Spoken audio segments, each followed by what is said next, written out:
Hello, everyone. We're so happy to have you here tonight. My name is Michelle Slaybaugh.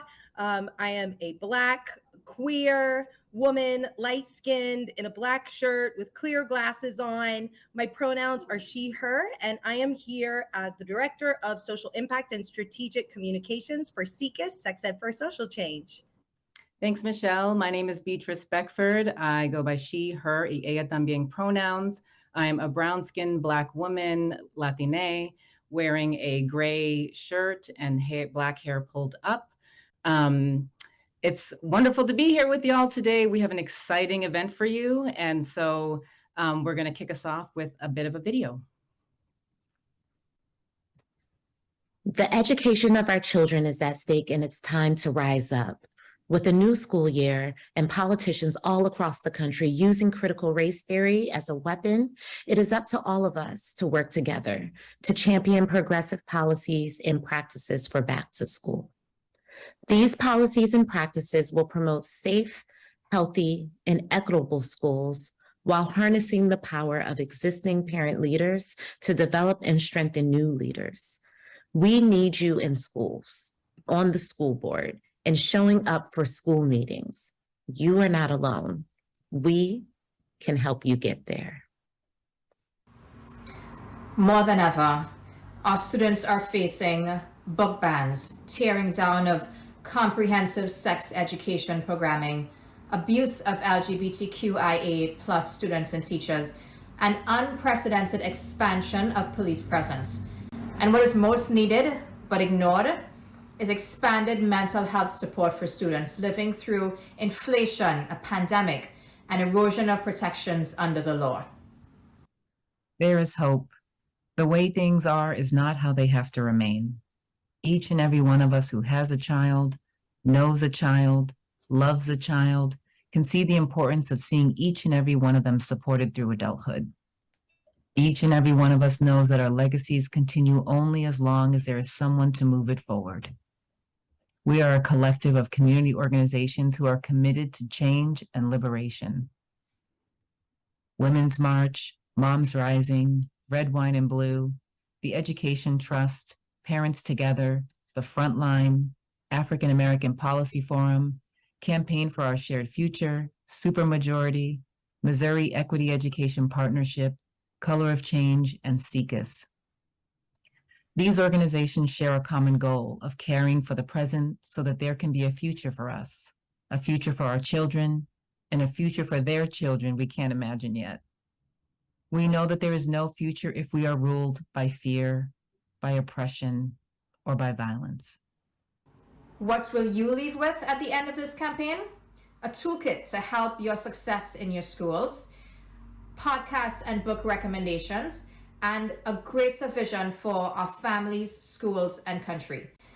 We deserve to have our wildest dreams of liberation realized, and we can do it for ourselves.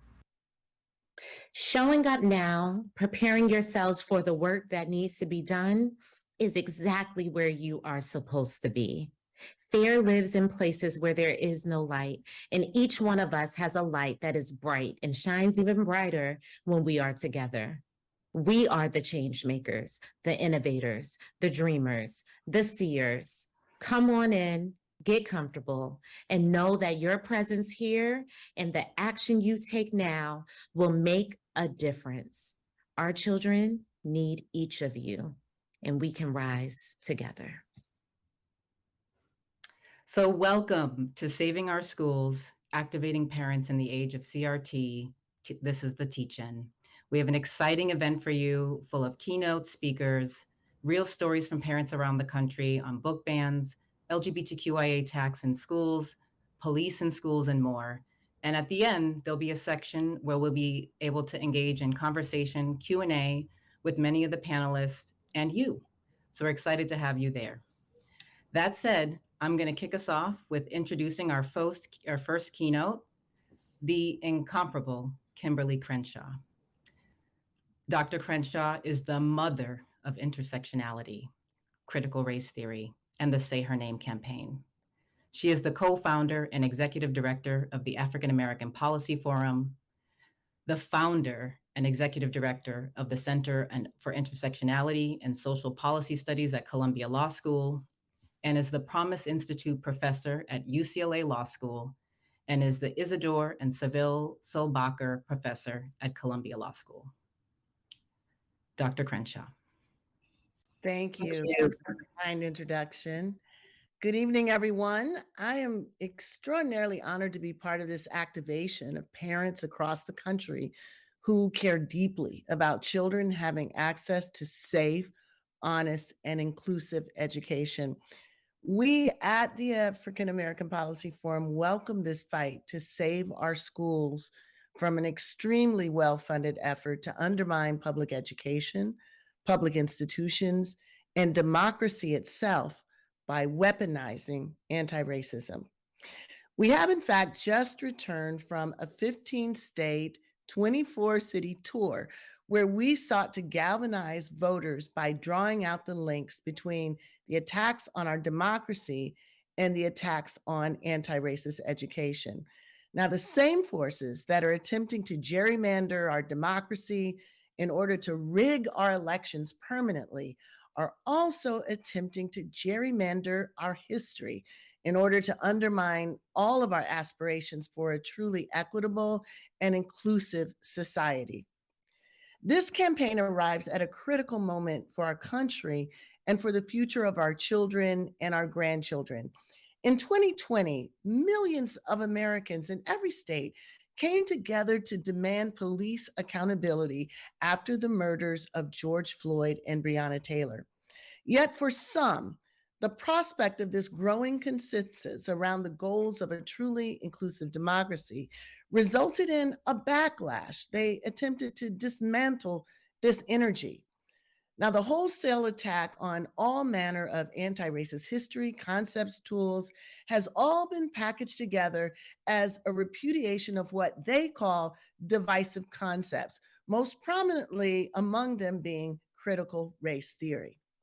Now, having gentrified this entire terrain of anti-racist histories, prisms, practices, school boards and legislatures across the country sought to censor these so-called divisive concepts such as structural racism, implicit bias, disparate impact, even including the racist origins of our Constitution, and of course, the entire racial justice apparatus. Now, during our tour last week, voters and parents were astonished to learn exactly what has been taken out of their children's curriculum under the guise of this attack on divisive concepts. It includes classic books such as Beloved and The Bluest Eye by Toni Morrison, Their Eyes Were Watching God by Zora Neale Hurston, Sister Outsider by Audre Lorde, and books by newer writers like Ta-Nehisi Coates, Between the World and Me, Heavy by Casey Lehman, and All Boys Aren't Blue by George Johnson. Even a book by Ruby Bridges, telling the story of her integrating New Orleans schools as a 6-year-old, has been attacked by these extremists. And beyond book banning, teachers have lost their jobs and licenses, principals have lost their schools, and those who remain have been chilled. And in the midst of all of this, it's our children who are left to suffer. What are they left with to interpret a world that remains stubbornly unequal, with a culture that is ill-equipped to excavate what exists beneath the surface to explain why? Some children are left with nothing other than the inference of their own inferiority, and others are left with a sense that they, as future citizens, are responsible for no one but themselves. The denial of our racist history has always been the Achilles heel of our democracy. This is why less than 10% of high school seniors know that slavery was the cause of the Civil War. It is also why on January 6th, all too many of our fellow Americans stormed the Capitol, convinced that something had been stolen from them that they had a right to exclusively think of as their own. That is the consequence of miseducation. If we want to steer away from this abyss, we have to repel the censoring of truthful history. We have to elevate inclusive narratives, and we have to curate values of diversity and equity across race, sex, gender identity, class, and ability. Now, as easy as that said, it's not easy to do. In fact, the efforts to fight back have been complicated by efforts to outrun our own shadow. We've tried to pivot. We've tried to avoid detection. We've tried to disavow CRT and a host of concepts that extremists want to paint us all with. The reality is that there are no legs that can carry us fast enough from what they don't want us teaching, because what they don't want us to teach is the true history and the current reality of this country. And that is what CRT is. Although many of you may not have heard of it until last year, it's a prism and it's a practice that for more than 30 years has been set to answer some basic questions. Why do inequalities like wealth, health, and security persist and even grow over time? And what role did law play in making inequality appear to be natural and unalterable, while colorblindness has been ramped up as a cover-up to erase and deny all the hows and all the whys? These are the things that our kids want to know. And beyond that, for kids of color, these are the truths that they need to know. What extremists are trying to ban is simply survival knowledge, something we practice and teach our kids when we give them the talk, or when we place our hands at 10 o'clock and 2 o'clock, when we see the flashing lights in our rearview mirrors. To ban this knowledge about what is real and how we have long struggled to overcome it is to put us all in grave jeopardy. So this is why we must fight. As I've said for the last few weeks, there is no daylight between racial justice and democracy. Democracy was the entire reason that Brown found desegregation a constitutional right. It is why the effort to save what remains of those commitments have to be fought tooth and nail. Now, there's some bad news and there's some good news. The bad news is that the lies have done damage. They've traveled throughout the country before our truth got its boots on. The good news is that majorities are with us. Majorities support the teaching of our historical truths in our schools. Our own focus groups of Democratic voters tell us that when we define critical race theory, 82% of them are squarely with the teaching of critical race theory. And so are our children. We know too that once the fertile soil of racism has been tilled and seeds are planted, the branches of the poisonous vine extend to launch further attacks, from don't say gay and don't say trans to the current rise of anti-Semitism. So given this stark reality, it's vital that we push back against these anti-democratic forces and their attack on public education. The pursuit of knowledge, like freedom and democracy, is a constant struggle. It is not a one and done scenario. So together with our partner organizations, we stand in solidarity with you as parents to fight back against book bans and attacks on the knowledge necessary to sustain a truly inclusive democracy. We hope that tonight's event provides you with an in-depth understanding of how we got to this fraught moment. We also will hear personal stories from individual parents, because the human cost of these attacks is too often invisible. And finally, we hope you'll find the tools you need to take action in your local communities, whether you can give 5 minutes or you're ready to run for office. And most importantly, come November 8th, let them know what we think about banning books, about erasing our history, and about undermining our democracy. Thank you. Thank you so much, Kimberly, for an incredible kickoff to this conversation. I am super excited to hear what else our speakers have to offer. And next, we are going to be moving into the conversation on book bans. And according to PEN America, who published a report in September of this year, during the 2021 and 2022 school year, 138 school districts in 32 states banned more than 2,500 books. robbing our youngest Americans the opportunity to learn through literature. And now we are going to hear a story from Zabrina Looney with the AAPF. My name is Zabrina Looney, and I am a wife and mother of 4, and I live in Wentzville, Missouri. I got wind that there were some books that were being challenged. My son actually happened to be in English AP class, so this would directly affect him.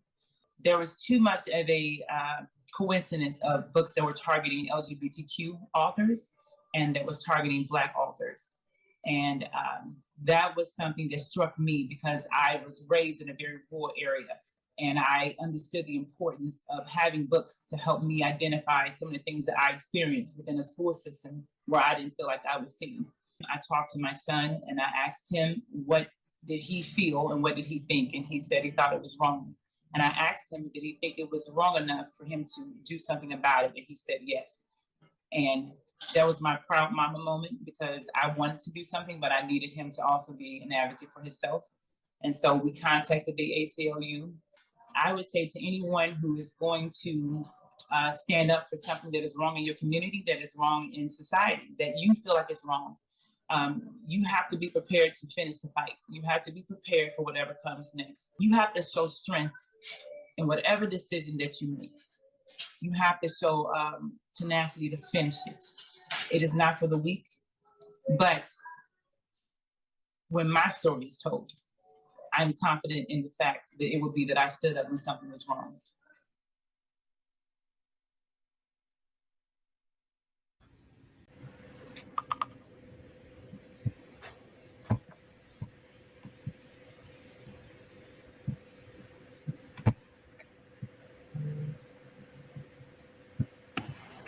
Good evening, everyone. Thank you for this opportunity. The Truth Be Told campaign is a coordinated and strategic response to the legislative backlash banning the teaching of honest and inclusive American history and civics in partnership with activists, advocates, scholars, lawyers, and educators from across the country. Critical race theory is about teaching the honest and inclusive history of America and how injustices from the past create inequality for some people today. It is the best way to combat division and promote unity by equipping our children with the tools they need to thrive in a diverse world. Anti-CRT legislation seeks to chill and silence lessons on race, racism, sexism, and the truth about America's history in public school classrooms. Conservatives have been utilizing buzzwords like divisive concepts, parents' rights, age-appropriate instruction, and curriculum transparency to mask the true nature of their anti-racism legislative campaign. To understand the end goal, consider the recent boast in the New York Times by anti-CRT architect Christopher Rufo, when he declared, "We are right now preparing a strategy of laying siege to the institutions." The institutions here are the public schools, which he believes are waging war against American children and American families. Let's go back to fall of 2020 to answer the question, how did we get here? After viewing an interview with Christopher Rufo on Fox News, former President Trump issued an executive order banning diversity and inclusion training in the federal government. The American Legislative Exchange Council, ALEC, hosted a workshop in December of 2020 as part of its annual summit to advance model legislation with right-wing actors. The workshop, entitled Against Critical Theories Onslaught, was led by speakers from conservative think tanks. The summit was designed to provide a blueprint to expand Trump's executive order to the red wall, representing the 30 Republican trifectas held in red states. Although President Biden rescinded this order on his first day, the Red Wall campaign was already underway with states introducing and passing anti-CRT legislation. The chilling effects were immediately felt by educators nationwide. Kristen? It bears noting that most of the ALEC-inspired bills passed initially mirrored the executive order language, focusing on banning ill-defined divisive concepts related to race and sex stereotyping or scapegoating to prevent highly subjective feelings of classroom discomfort, mainly among white children. A closer look at bills introduced in 2022 reveals that legislators are taking a more aggressive approach to attack CRT, being more explicit and transparent about what they seek to silence. Over the past 2 years, we've seen 89 bills specifically target critical race theory by name, while inaccurately defining what it is, and a total of 214 bills restricting teaching of race and sex-related concepts in schools, universities, and employee trainings. Another wave of anti-truth legislation includes bills that would mandate the instruction of highly partisan materials that are favorable to conservatives. This is a clear ploy to indoctrinate students by preventing them from accessing certain content, namely content that illuminates how systemic racism influences law and society, and force-feeding them content that cements a singular view. One key example is Florida's HB 395, an anti-communism bill championed by Governor DeSantis, which ironically mandates the instructions of how citizens suffered the suppression of speech under communist regimes. Mandatory punishment is another trend. These are specific required punishments for individuals or school districts found in violation of the law. One especially egregious example is Oklahoma's SB 1142 that sought to impose a $10,000 fine for school districts whose libraries contain books about gender identity. Finally, there's been an increase in surveillance state provisions, typically billed as parental bills of rights, demanding that teachers post all their lesson plans and readings online for parental view and consent.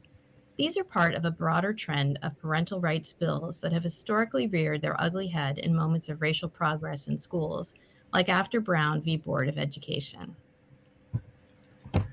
Banning books that offend the sensibilities of concerned parents is an American tradition with a long history, and the coordinated war on books that we're seeing today is only the latest chapter in this story. In the early 1900s, the United Daughters of the Confederacy were banning textbooks they deemed unjust to the South. In the 1930s, there was a moral panic over U.S. history and civics textbooks labeled communist propaganda because they discussed poverty and economic inequality.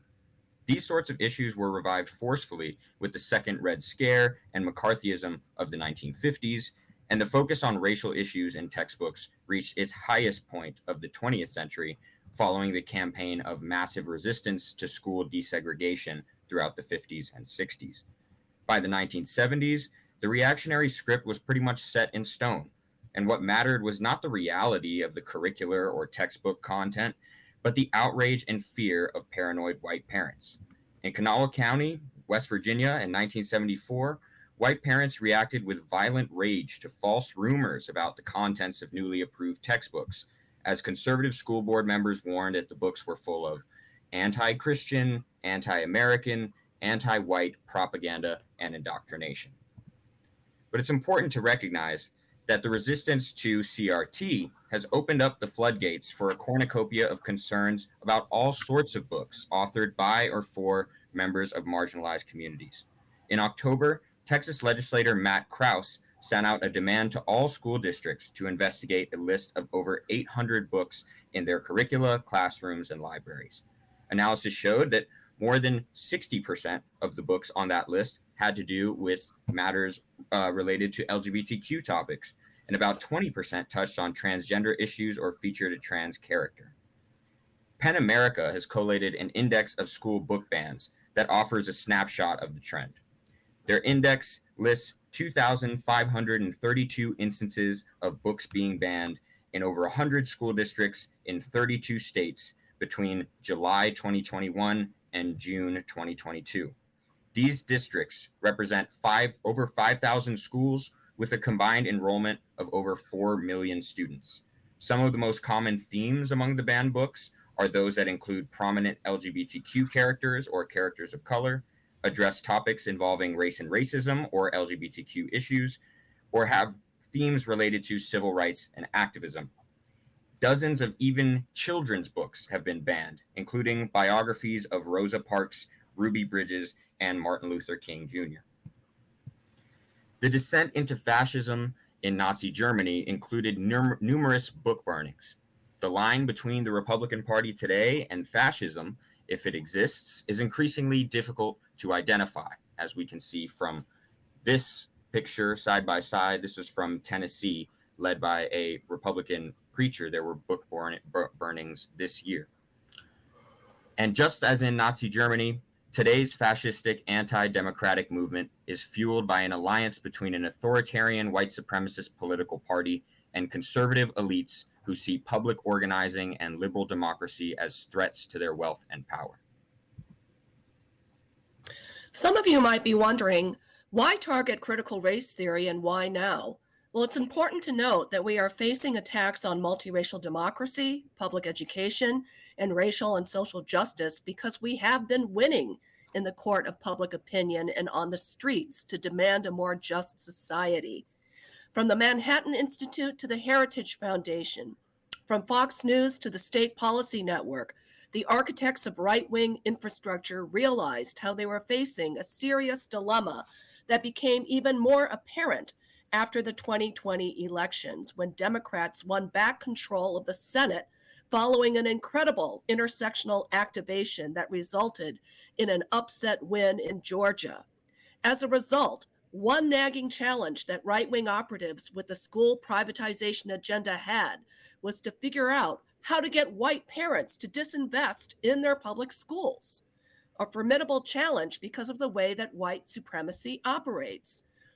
Because of white flight and the exclusionary and state-supported development, policing, and protection of white neighborhoods, suburban parents have been generally happy and satisfied with their public schools and public school teachers. That's why a fear-mongering campaign centered on race was so essential to turning around both the racial reckoning momentum among suburban white voters and their support for public schools. Enter the disinformation campaign against critical race theory. This hit job had to be about race, it had to have a strong emotional appeal, and it had to invoke fear with lies about the real state of things to make inroads among white suburban parents who were moved during the summer of racial reckoning to demand racial justice. At AAPF, we have been saying all along that a defensive message like critical race theory is not taught in public schools is not only ineffective, it's counterproductive. It unintentionally endorses anti-CRT legislation by treating critical race theory and systemic injustices as things that don't belong in public schools.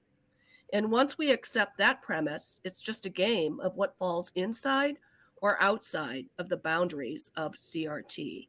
This allows for distancing and disavowals to take center stage instead of affirming the importance of these essential classroom conversations. At some point, we must stand up for the importance of teaching about systemic racism and related forms of structural subordination by using the most powerful anti-racist tool that we have in our toolbox, and that is critical race theory. And so we really want to emphasize that even though the challenges ahead of us may appear stark, there has been considerable resistance. And we are thankful, for example, for the lawsuits filed against Oklahoma, New Hampshire, and Florida's backlash laws by the ACLU, LDF, Lawyers Committee for Civil Rights, NEA, and the AFT. Students and youth are organizing, and the groups sponsoring this event are hard at work on many initiatives. You can join AAPF tomorrow at 7 Eastern for our virtual event, Books Unbanned, From Freedom Writers to Freedom Readers, a cross-country call to action. You can find the link for free registration in the chat. So we thank you all for your attention, for helping us to fight back against these anti-CRT, anti-truth movements fueling book bans across the country.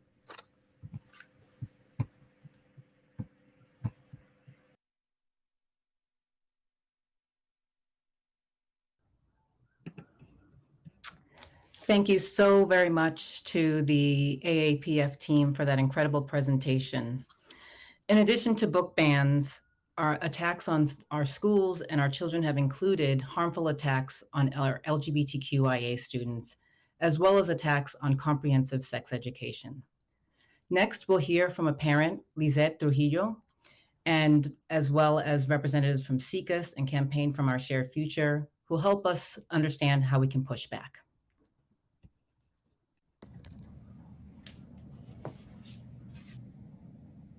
It is so important for students to have access to inclusive, medically accurate, scientifically researched sex ed.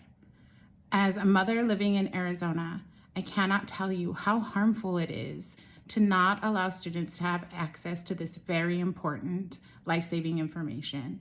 It teaches kids how to be responsible for themselves and their choices, how to take care of their bodies, and what consent actually means.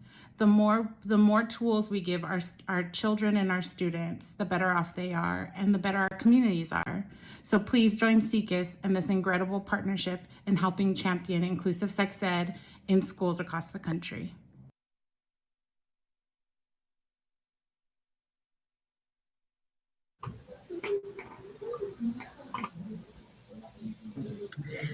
Thank you so much.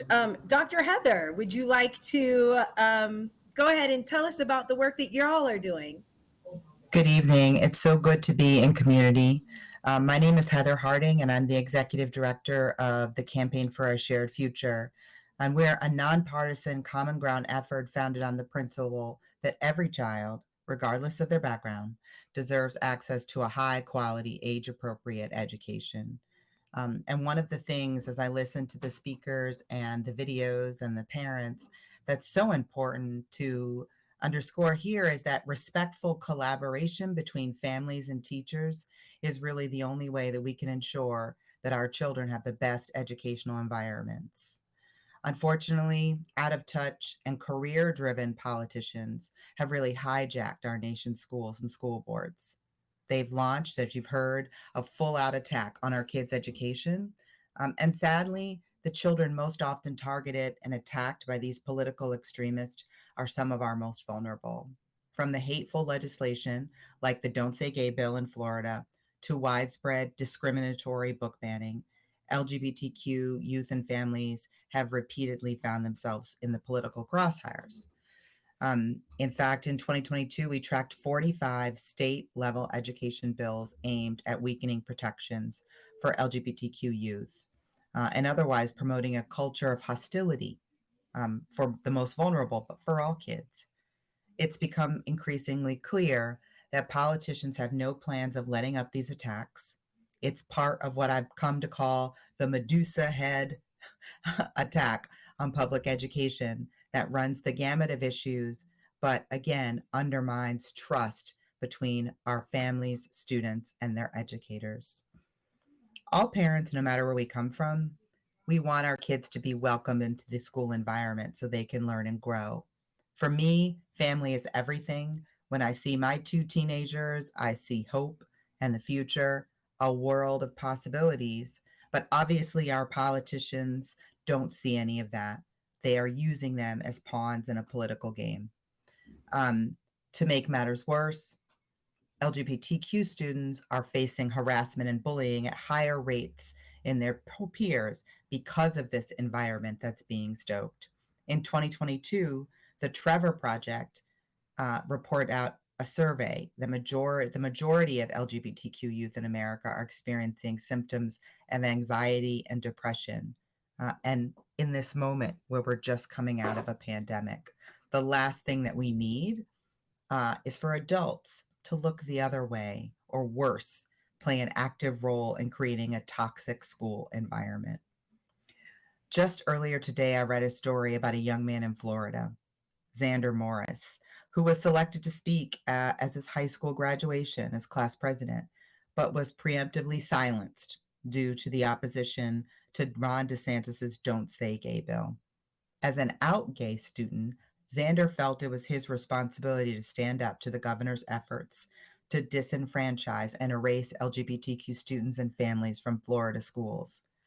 Sadly, but unsurprisingly, The politicians in his school district caught wind of his activism and stepped in to prevent him from speaking his mind. They threatened to stop the entire graduation ceremony, which impinges on his rights as a citizen. But students like Xander have a strong resolve in the face of adversity. He, along with some of his peers, became plaintiffs in the lawsuit against the state of Florida. And I'm quoting him. He says, "I am the first openly gay class president in my school's history. This censorship seems to show that they want me to be the last." We cannot stand down, especially as parents. We have a responsibility to protect all of our children. These kids are working hard to get to know each other across lines of difference, and their educators are trying to prepare them to succeed. We need to support those efforts. We need to make sure that we are in partnership. All over the country, the threat of career-motivated politicians infiltrating our school boards and becoming more prevalent is real. These efforts to erase history, which have been well shared prior to my talking, are part of America's complicated racial past. We can have and do have a great country, and we need for it to get better. So we at the Campaign for Our Shared Future are calling on you as parents and allies to help center the voices and experiences of LGBT community and call out unequivocally these dangerous attacks on their rights and their safety. Because if our most vulnerable children aren't safe, none of our children are safe. By speaking out at school board meetings, voting in your school board elections, and running for office when you get the call to service, together we can ensure that our public schools remain places where every child can thrive. To learn more about the challenges that children and families are currently facing, please visit campaignforourSharedFuture.org for resources and support. Thank you to all of the partners I'm joining here today in the fight for more inclusive schools, and to you, the families and communities that make the work possible. Thank you, Dr. Harding, for that incredible information. I'm now going to take a couple minutes as the Director of Social Impact and Strategic Communications for SECUS, Sex Ed for Social Change. I'm here to talk about sex education legislation and policy. SECUS, Sex Ed for Social Change, has served as the nation's voice for sex education since 1964. Asserting that sexuality is a fundamental part of being human, one that is worthy of dignity and respect. Through our advocacy, policy, and coalition building, SECUS advances sex education as a vehicle for social change, where all people receive sex education, are affirmed in their identities, and have the power to make decisions about their own health, pleasure, and wholeness. But let's talk about the real tea of 2022. SECUS has tracked about 127 bills that were anti-LGBTQIA+, including restrictions on classroom discussions of sexual orientation and gender, transgender youth sports bans, gender-affirming care bans, and other bills that would lead to hostile school environments for our LGBTQIA+ youth. We saw a dramatic 413% increase in divisive concept bills that Kimberle Crenshaw mentioned earlier, that have come into being introduced this year alone. Often the bills that we're seeing are copycat bills, and this is why this is important for everyone who is watching. These are the same exact or almost same exact language from previous bills that we are seeing pop up in states and districts all across the country. And we want to inform you about who these individuals are, because despite America's large-scale support of teaching truth, teaching CRT, teaching sex education in the classroom, our youngest Americans are at risk, because there are politicians out there who do not mind compromising their safety to build their base and garnish capital for their campaigns. I want to really stress how sex education has been a part of Americans' history since 1919. It was then that the US Department of Labor and Children Bureau released a report suggesting that sex education was vital for the development of youth. In 1920, sex education was introduced into high schools. 1930, the US Office of Education published its first sex education materials and starts to train teachers. In the 30s and 40s, human sexuality courses appeared in colleges. In 1964, as mentioned, CECUS was developed. And in 1968, the US Department of Education gives NYU a grant to develop graduate programs for training in sex education. Then the 60s and 70s hit, and sex education became politicized.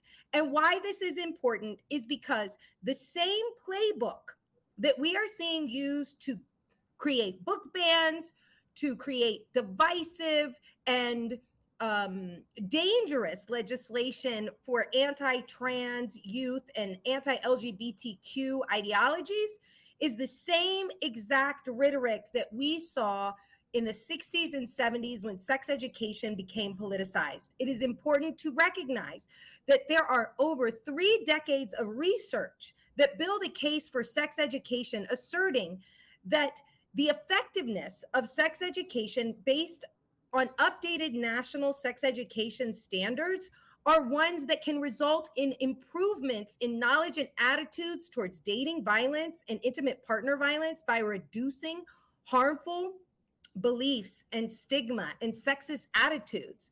Sex education improves understanding around physical boundaries and healthy relationships. Sex education improves social and emotional learning and increases bystander self-efficacy. These studies show that no matter where we live or who we love, most of us want our young people to receive relationships and sexuality educations at schools. And that includes parents. We know that when young people have the support of well-trained educators in learning about themselves and their boundaries, they do better, not only in their personal lives, but also academic achievements elevate, right? But there are certain politicians that are trying to hold on to power by waging a war on our kids. They are more willing to leave our kids vulnerable and trample the rights of the majority of this country if it helps them raise money for their base. We see how they are trying to erase Black history from our curriculum through their efforts on book bans and other oppositions to public school relationships and sexuality education, removals of CRT concepts, as well as very dangerous initiatives to reduce access and opportunities for our LGBTQIA+ students. But guess what? We can fight back. These far-right extremists have continued to benefit from the investment in not protecting our young people, but by protecting a privileged social system that will continue to push forth white supremacist ideas and far-right ideologies that are not in alignment with what makes this country great, which is diversity. But we must recognize who these individuals are by naming them. The most well-known big 3 are the Family Policy Alliance, the Heritage Foundation, and the Alliance Defending Freedom. The extremist movement behind these attacks on diversities of our public school systems is backed by major donors. These are not grassroots efforts. We really want to continue to ask for your support in identifying ways you can get involved. You can do that by going to CECUS.org and signing up to be a part of our newsletters so you can get real-time action alerts in your area to be able to take action, write your local congressperson and let them know. I also invite you to check out SECUS's state legislative policy reports that allow you to understand where your state legislation sits around sex education. And finally, I want to invite you to check out educateus.org. That is SECUS's C4 sister organization that can give you a full download of candidates that are supporting sex education and reproductive rights on the ballots this year.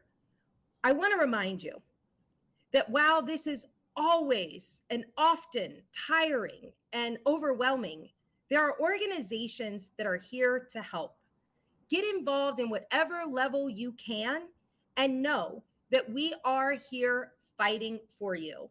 And at this time, I am going to go ahead and introduce our next conversation, which is about how do we create safe environments in our schools and the level of policing that is currently happening. So I'd like to introduce a parent story from Moms Rising. Hi, my name's Erica, and I'm here to tell you, don't think this could never happen to you. Don't think that just by being involved in with your child in their education, having all the mental health systems working with you, don't think that it can't be your child. I have a 14-year-old child who has special needs that had everything in place. I'm actively involved. I'm there every step of the way. And I still watched our school systems bring in police against him. I now have a child who is afraid to leave the house, who is scared of the police, who's scared of teachers, and now has PTSD from going to school and giving it his all.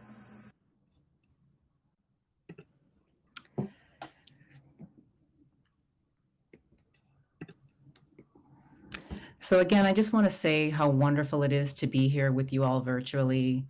The outpouring of interest and support for this event has been deeply inspiring. As I share this section on school health and safety, I would love for folks to be thinking about what makes you feel safe and supported. This question is an important starting place for how we can envision and create a climate in our schools that supports students and creates a culture of safety that centers the needs of children and young people. Please feel free to add your reflections, your ideas, your thoughts in the comment section. Now more than ever, young people, and specifically school-aged children, need support. Our country is experiencing an urgent mental health crisis. In 2019, more than 1 in 3 high school students said they experienced persistent feelings of sadness or hopelessness, and 1 in 5 students seriously considered suicide. Emergency rooms across the country saw a significant increase in the number of ER visits for mental health reasons in young people. While this crisis isn't new, a persistent lack of investments in school-based mental health resources on top of a pandemic has made it exponentially worse. Young people who experience anxiousness, depression, and worse are struggling, and their mental health challenges can be incredibly overwhelming for parents and educators to navigate. Support and safety go hand in hand, and too many of our schools lack the resources to provide meaningful support. School counselors, nurses, social workers, and school psychologists are often the first to see children who are sick, stressed, or traumatized, particularly for low-income school districts. The benefits of investing in mental health services in schools goes above and beyond the immediate supports that children and young people get when they engage in these services. These same schools with these services and supports see better attendance rates, better academic achievement, and higher graduation rates, as well as low rates of suspensions, expulsions, and other disciplinary incidents. Support and safety go hand in hand, and data shows us that the presence of school-based mental health providers not only improves outcomes for students, but can improve overall school safety. The benefit of investing in school mental health supports is clear. So you would think it would make sense for school boards, principals, government leaders, and elected officials to be using every available resource to increase access to school-based health and mental health professionals. But instead, what's happening is funding for police and schools has been on the rise on top of a national youth mental health crisis. And while schools face critical shortages of counselors, nurses, psychologists, school social workers, and teachers. Even schools offering some mental health services are terribly understaffed. Nationally, it's recommended that at least one counselor and one social worker for every 250 students, at least one nurse per 750 students, and one psychologist for every 700 students. These staffing recommendations are a minimum requirement. Despite that, and as this map depicts, the 90% of students are in schools that don't meet these standards, and in schools with a significant lack of health and mental health support staff, law enforcement presence is increasing. Many states reported 2 to 3 times as many police officers in schools as social workers, and several states reported more police officers in schools than nurses. This is an issue affecting millions of students across the country. That's 14 million students in schools with police, but no counselor, no nurse, psychologist, or social worker. That breaks down to 1.7 million students in schools with police but no counselors, 3 million students in schools with police but no nurses, 6 million students in schools with police but no school psychologists, and 10 million students in schools with police but no social workers. What this looks like in our schools is parents like Erica seeing their kids experience harm versus help. And just to give an example, there are now more law enforcement officers in Florida's K-12 schools than there are nurses. And the arrests of students have jumped in the 2 years since legislators passed a law requiring that every school deploy a police officer and an armed school employee. You may have remembered the Give a Teacher a Gun effort. This more police, more guns approach is not working. And these images show the Orlando Police Department escorting a 6-year-old away after arresting them at their school. And then there's Kaya, a 6-year-old who, with her grandmother here, Kaya's tiny wrists were zip tied and she was escorted out of her school, taken into custody after she reportedly threw a temper tantrum. The temper tantrum had been triggered by tiredness because of her sleep apnea, a condition the school was well aware of that made her irritable that day. As a result of the arrest, Kaya developed extreme separation anxiety and wakes up screaming with night terrors. These stories are not the only ones, and they're happening across the country. During the 2018 to 2019 school year, the number of children and young people arrested in Florida increased 8%, even though communities around the schools saw a 12% decline in the number of young people arrested. Police officers arrested elementary-age kids 345 times. That includes arrests of a 5-year-old and 5 arrests of 6-year-olds in the same year. School safety it's a shared responsibility. We know what works, and it's not more of the same. Investing in school-based mental health supports helps kids, particularly the most vulnerable, while continuing to pour hundreds of millions of dollars into policing in schools has not made our schools any safer, and instead has actually created more harms. The reality is that together we can change this, and it starts by taking action, speaking out, signing petitions, and advocating for resources for student mental health supports. It means showing up at school board meetings, writing or calling your elected officials, and educating them on the importance of school-based mental health supports and the mental health crisis that our children and families are navigating. Additionally, police and schools are funded in a number of ways, but ultimately they're funded by us. They're funded by you through your local, state, and federal taxes. And the people you elect, the people we elect, Congress, governors, mayors, city council, and even school boards make funding decisions on our behalf, on your behalf, from year to year, which means you can help influence how your elected representative distributes and redistributes public school funds. You can push for budget proposals that invest funds into what students really need instead of pouring money needlessly into more police in our schools. You can advocate for and tell your legislators to support bills like the Counseling Not Criminalization Act, which would provide $5 billion in new grant funding to help schools hire more counselors, social workers, behavioral health professionals, and to help school districts implement services in schools that create a positive and safe climate for all students. Together, we can advocate for the type of safe and supportive school environments where all children can learn, grow, flourish, and thrive. So let's continue this conversation in our homes, in our schools, and in our communities. I mean, let's do it everywhere. Let's have this conversation everywhere. Because when we know better, we can dream bigger, we can make meaningful change in the lives of our children, and ultimately, we can do better as a society. Thank you.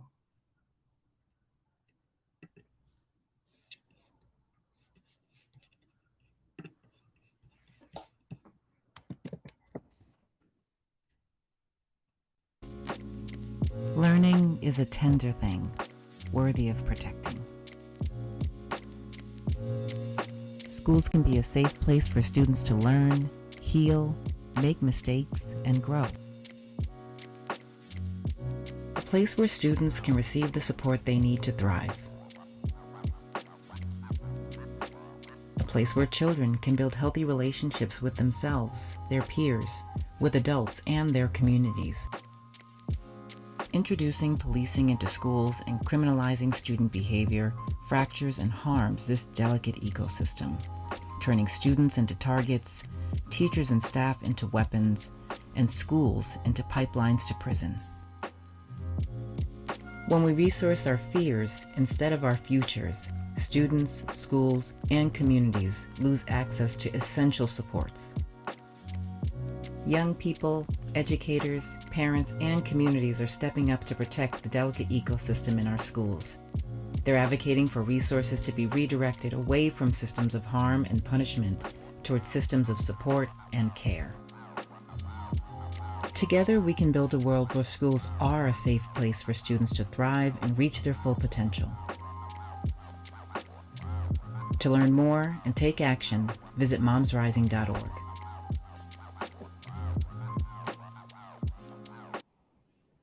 Wonderful.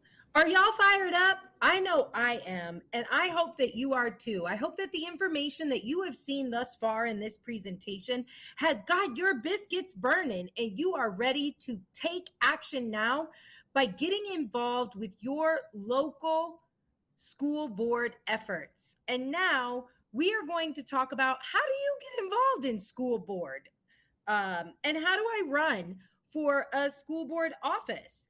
And remember, it doesn't matter if you have kids in a school district or not. If you live in a school district, you still have the right to be a part of the school board efforts in your community. And I encourage you to do so. Homeowners insurance would do the same thing. So now I'm going to throw it to our next video, which is about getting involved in local school board elections. My name is Nidhi Satyani, and I am a school board member in a suburb of Columbus, Ohio. I chose to run for office a year ago because I believe in our public schools. Our public schools are the one place where everyone, regardless of identity, regardless of ability, regardless of socioeconomic differences, come together with a shared goal of becoming informed citizens, citizens who care about the welfare and dignity of others. And that's the heart of a democracy, and I believe in democratic societies. Our nation is at a fork in the road. Will we continue to honor the dignity of everyone? Will we empower our teachers to teach hard things? Will we challenge and support our students to reach a high bar? I love my district, and I believe in our students, and I know they will go out and change the world. I'm also not naive enough to believe that one suburb of Columbus, Ohio can do it alone. So I'm asking you to please join me. Run for office. It's hard, and you can do it, and it is really worth it. Thank you. Hi, good evening. I'm Julie Womack. I am the Chief Organizing Officer for Red, Wine, and Blue. We are a national organization that channels the power of suburban women to bring change to their communities, to their suburbs, just one suburb at a time. And we focus a lot on school issues because it's so important to our communities. High quality education, good schools for our kids, accurate education in our schools. So I am really, really thrilled to be connected to the two women who are here with me. You probably recognize Nidhi Santiani, who just spoke in the video, and I'm really also happy to bring on Angela Abram. Both of these women have stepped up and taken that step of running for school board, and happy to announce that they were elected to their school board. So I just really wanted them to take some time to speak to you, about what it takes to run for school board. What do you need to know? So if you are a parent sitting out there right now listening, thinking, I could do that. I'm going to just start, since you already heard from Nidhi on the video, I'm going to start with Angela. Angela, could you just kind of tell everybody who's listening, what was it that made you decide I am going to step up and run for school board? Well, good evening. One of the reasons I decided to run for school board was because my children were about to leave our high school, and I still wanted to continue to give back to my community. I had the opportunity to observe multiple school members in the community, and I just felt that it was something that I could also do to further my public service in the community. That's great. I'd like to hear from both of you, and Nidhi, I will switch back over to you. So if you're a parent sitting out there right now and you're like, ooh, I've never run for office, I don't even know how to get started with that, what is the first step you suggest they take? How do they get that? How do they get that training to run a campaign? Yeah, absolutely. So that is definitely a thought I had about 2 years ago. And there are so many resources out there. Most of them are free. There are some that you can pay for that will really give you the tools that you need to create a campaign plan, which is basically a business plan for your campaign. Angela and I actually met through a local Ohio-based organization called Lead Ohio. But there are organizations all over the country that will give you the training that you need, that will teach you how to fundraise, that will teach you how to knock on doors, that will teach you how to hone your message, that will teach you how to prepare for a debate. All the different parts of a campaign can be taught and can be learned, and there are organizations who will support you. Angela, anything to add to that? Anything that you thought was super helpful in terms of getting training or in preparing for that run for school board? Certainly, I was given pretty much like a syllabus. This is what you need to do first. This is what you need to do next. And I was taught how to kind of back plan from the election date all the way to whatever my current calendar date was, and be able to make sure that I was staying on target with all of the objectives that we needed to complete. So we certainly did learn a lot in our Ohio based programming. And I know there are some national programs that are through certain political parties. So, if a person is of a certain party, they can certainly look that up from the National Training Center aspect. So those are the things I do. I know that I've worked with groups like Lead, Emerge, Run for Something if you're on the younger side. I think if you're under 40 for Run for Something. Obviously, political parties also do that training. So there are definitely so many avenues to take. How did you guys go about, and I'll go back to you, Nidhi. How did you go about, obviously you got this training and then you're like, I'm going to jump in, I'm going to do this. What was the first steps that you took, and how do you build a campaign team? Because you really can't do this alone, especially as busy moms and community members, you need help. Yeah, so the first thing in Ohio is to file what we call a designation of treasurer form, which I think is similar in many states. And that officially makes you someone who is allowed to collect money. And that's really the first step. So you have to find someone who can be your treasurer. And this can be anyone. I know a lot of campaign members or a lot of candidates who will use a spouse or even themselves as their treasurer initially. I don't recommend that through the whole campaign, but initially, if you need to be your own treasurer, that's totally fine. You can always change that later. But really just someone who's pretty good with numbers. It's not a lot of complicated math, right? There's contributions, there's expenses. You just got to keep track of it. And so just someone who's willing to stay on top of the individual expenses and contributions. And then from there, you really grow your team. So all of my campaign team members were other moms in the district. Some I had met through the PTO, some I had met through my kids' soccer teams, just other people who have skills that would complement my own skills in getting that campaign off the ground. Angela, what about you? How did you grow your team, and what do you think were the most important things you did to get started? Well, after you get your treasurer form filled out and you go and get those signatures on your petition, it allows you to kind of get out there and knock on doors, and it allows you to interact with people that you know you're going to go see them because you know that they want to support you in this endeavor. So then you can kind of find out where their skill sets are. And then you can kind of form your team, because there are some people who will very happily go and knock on doors for you, but there'll be other people who will only very happily make a phone call for you. And then some people will just really prefer to write a check. So it really just depends on that group of people that you interact with. And, you know, of course, one person knows another person. And so before you know it, you're able to kind of get that nice collective. And then also if you're running on a slate or with other candidates, you know, they certainly share information amongst each other. So you can certainly find out, well, you know, if I need this type of information, who should I go to? You know, so you become just part of a network, and then you can kind of really grow your campaign through that network. Needy, I know you mentioned the treasurer being the first most important thing that or person that you need to find. What other vital kind of people do you need on a campaign? Yeah, I mean, I think it really depends on what your own skill set is, right? So if you're really good with social media and marketing, then you probably don't need somebody who's running that for you. I'm not particularly good with that. And so finding people to help me with the social media and marketing piece of it was good. And then in our community, because I'm a relatively new member of our community. I lived here 6 years when I started my campaign.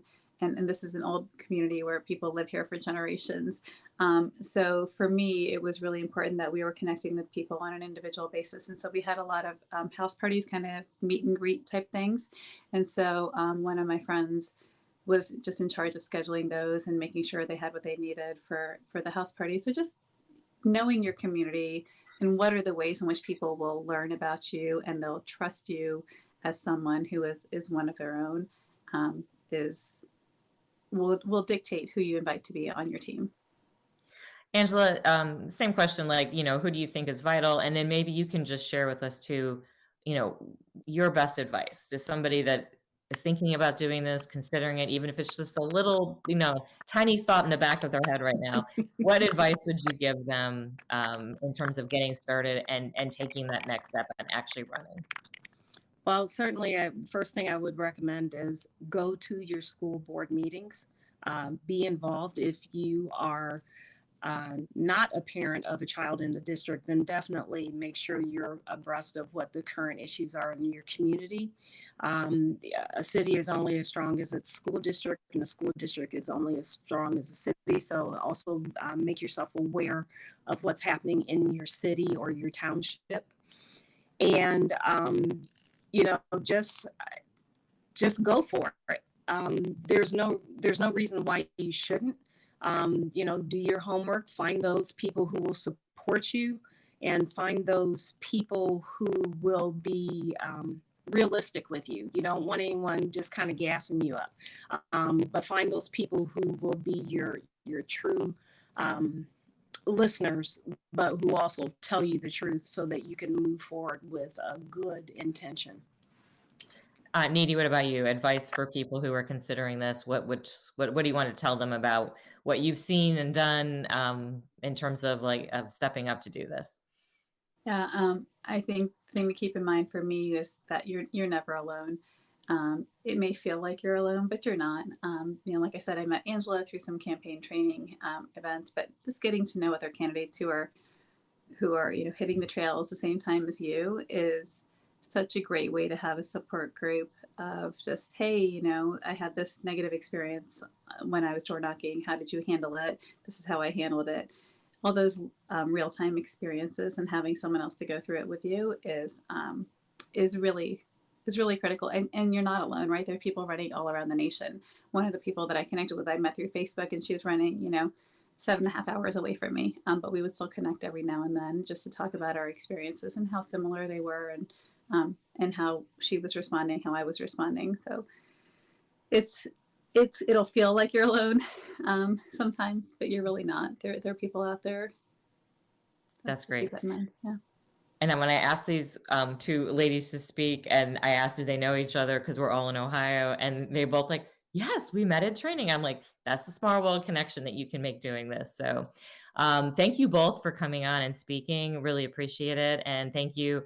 Red, Wine, and Blue is always happy to be involved in school issues. It is a big part of what we do. So if you all are looking to organize in your community, if you're looking to get more involved in your school boards, showing up to your meetings, you can definitely come check out our website at redwine.blue. We have a parent playbook that teaches you how to organize in your community. So very happy to be here. And I'm going to move back over to the next section of our program. Good to see you both. Thank you. Bye-bye. You.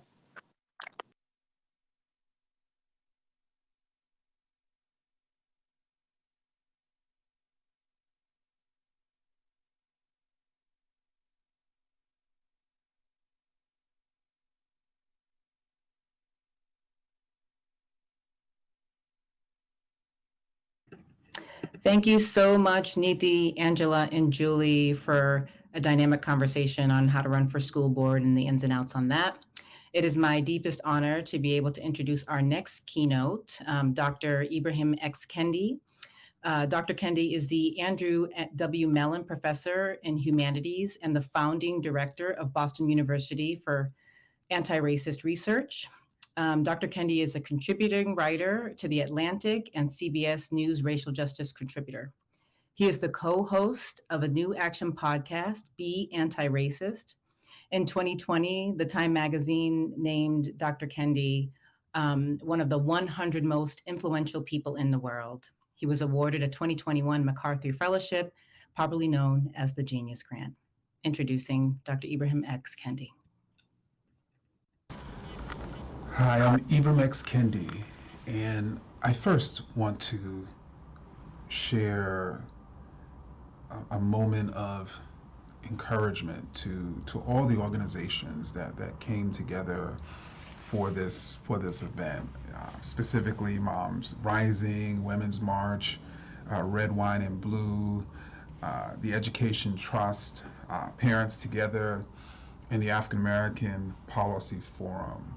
I've been saying for months now that in order to combat those who are organizing against the truth, those who are organizing against our ability to teach young people to be anti-racist, those who are organizing and vilifying critical race theory, that we have to organize. We have to out-organize them, and we have to gain and move into positions of power.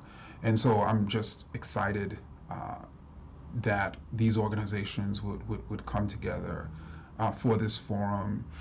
And of course, I am elated to hear, of course, that Kimberle Crenshaw is speaking. And I just wanted to say a few words to the group, to everyone.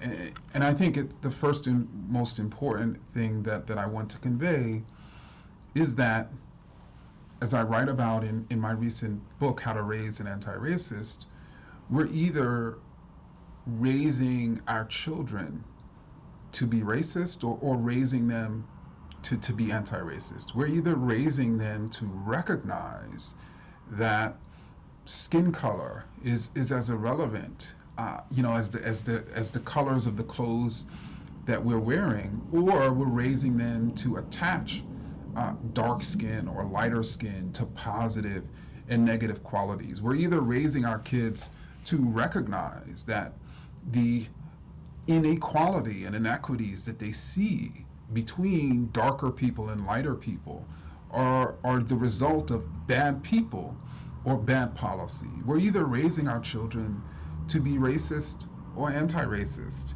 And just like with anything else, like teaching our kids to share, teaching our kids to be kind, teaching our kids to do the right thing, we have to actively raise our kids to be anti-racist. And indeed, it's never too early to start. Unfortunately, our kids are internalizing ideas that attach negative qualities to particularly people with darker skin before they are articulating it, before they can even articulate it. Some studies show that it's as early as 3 years old, but our kids don't really start talking about or expressing their ideas about race until they're more 5 or 6 or 7 years old. And studies show that when our kids start asking questions or expressing their ideas, the first response and even lesson that they receive from parents and teachers and other caregivers is that you don't talk about that.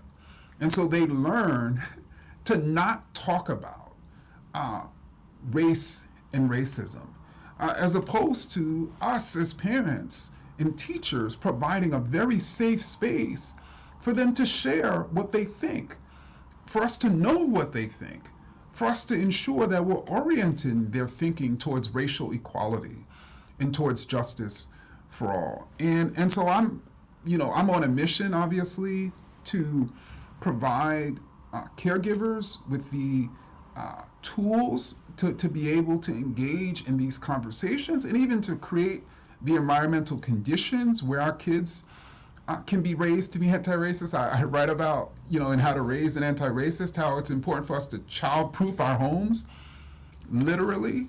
To give an example, one study finds that the racial attitudes of a child is more consistent. The racial attitudes of a white child actually is more consistent with the number of interracial friendships the white mother has than the racial attitudes of the mother. And so even the environment, the diverse or lack thereof environment that we're raising our kids in, have an impact because they're learning from us who we value. And so I just want to encourage everybody to think very thoughtfully and deliberately about how we're going to raise our kids to be anti-racist. And the beauty is it's not as hard for our kids as it is for us. They don't have to go through unlearning decades of ideas that are imagining that there's something inferior about or different about Asian or Native or Black or Indigenous people. They're learning. They're able to learn through us, through our schools, through our parenting, through our nurturing, racial equality, the beauty that is the human rainbow where they can see themselves. And so obviously we who are committed to ensuring all of our children do not think that there's something special or wrong about them because of the color of their skin are facing tremendous headwinds. We're facing people in a movement that imagines itself as not racist, even as they are removing from curriculums, from libraries, books about people of color and books about racism, which is then resulting in our kids who are living in communities where there's all these racial disparities, where white people have more, and they are literally not being taught why that's the case, and they're literally seeing white people as more in the curriculum. And then the people who are creating those conditions, both in our community and both in our schools, are imagining themselves as not racist and imagining themselves as seeking to protect our children. No, to protect our children is to teach them the truth about their world. To protect our children is to teach them the truth about our history. To protect our children is to teach them about people in the past and in the present who have been fighting for racial equity and justice to protect that Black girl is to actively teach her through stories, through education, that there's nothing wrong with her because of the color of her skin. To protect that white boy is to teach him that he is special when he is nice and when he shares, but he's not special because he's white. And indeed, those ideas are actually bad ideas. And so that white child can recognize when he's 13 years old that those white supremacists who've jumped into their multiplayer video games, that their ideology is wrong. So he can protect himself from it. So that Black girl, when she's 14 years old and she's facing 5 instances of racist discrimination per day, that she's not thinking it's because there's something wrong with her. She knows through her education that racism exists and racism is a problem. So I am, obviously animated about this issue because our children are the most vulnerable to these bad messages, to these racist messages, and they're the group we're the least likely to engage about it. But that stops here, that stops now, and that stops now because of the organizations and the people who have come together tonight. And I'm so glad to be in community with each of you. Thank you so much, Dr. Kendi. Incredible comments. And now we are going to open the floor up. We have a very short amount of time, but I'd like to ask the panel one question that can kind of bring this all together and coalesce all the message. So to all the people on screen now, my question to you is, that came from a Facebook viewer: what do you want to say to encourage parents who are dealing with all these issues at once and are listening to us right now?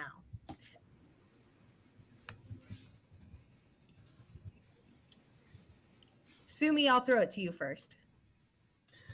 Well, that question reminds me of one of the forerunners of critical race theory, Derek Bell, who famously once said that racism is permanent in this society, looking back on history and institutions. And he's been, significantly picked up on that by the right-wing blogosphere. But what he said after that, when people said that's kind of dark and pessimistic, his answer was, the beauty is in the struggle. And I think that's absolutely correct. If parents are facing all of these assaults on various fronts, the most important thing you can do is get involved and get activated. I just came back from a 26-stop, 2-week bus tour. That's what we did, multi-age, multiracial. It was exhausting, it was difficult, but it was life-affirming and meaningful. So please get involved. Join us tomorrow night. Bit.ly, Books Unbanned. We're having a session if you're just getting started, and all these organizations have ways for people to tap in. So take us up on it. Get involved. The beauty is in the struggle. Thank you so much. Julie, what would you like to say to this? I think from talking to parents, which is what I do all the time, who have become aware of issues in their schools and they want to do something, they often feel very alone. Like, I'm the only one who's seeing this or hearing this, and it's just not true. So you need to reach out. You need to, whether it's start a Facebook group or send an email to somebody you know, or go to a school board meeting and talk to parents there. Just find that community. Because I always tell people, if you start something, build it and they will come. Like, you start an organization, you start a grassroots group, you start showing up with other parents, you will find that it will grow and grow and grow. And you have so much power together when you stand up and support each other. So I always just say, find that community.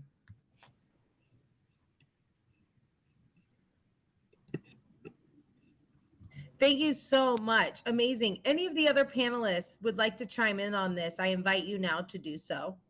Yeah, I can jump in here next. A dear friend of mine once told me about starlings and how a collection of starlings is called a mermation. And I like to think about that in the context of parents and caregivers and all the incredible folks that are doing work across the country to address these blatant attacks on teaching truth and health and safety in our schools, as well as comprehensive sex education and protecting the rights and safety of LGBTQIA students. And so one parent, we're oftentimes made to feel like one of us is not enough. We're in isolation and are sort of made to suffer in silence. But a collection of us is a movement. And so I just want to encourage parents to, follow the groups that have been a part of this event, take action. Every single organization that participated today has a number of ways that you can take action, from petitions to running for school board. We're here with you, and we're in the struggle together. As Sumi said so beautifully, there are more of us than there are of them. Thank you so much. Anyone else from this group want to make a statement? Sure. I would just say that as a former teacher and also as a caregiver of a child who's currently in our school system, it's important for parents and teachers to work together, because from teachers, they don't often feel that they have the full support. They often feel isolated. And as parents, that same thing happens. But coming together, building power together, meeting, talking to other people, and working in community is where we find our strength. It's important for every parent to know that you are not alone, that there are networks and there are people who think exactly like you. And sometimes it can feel that way.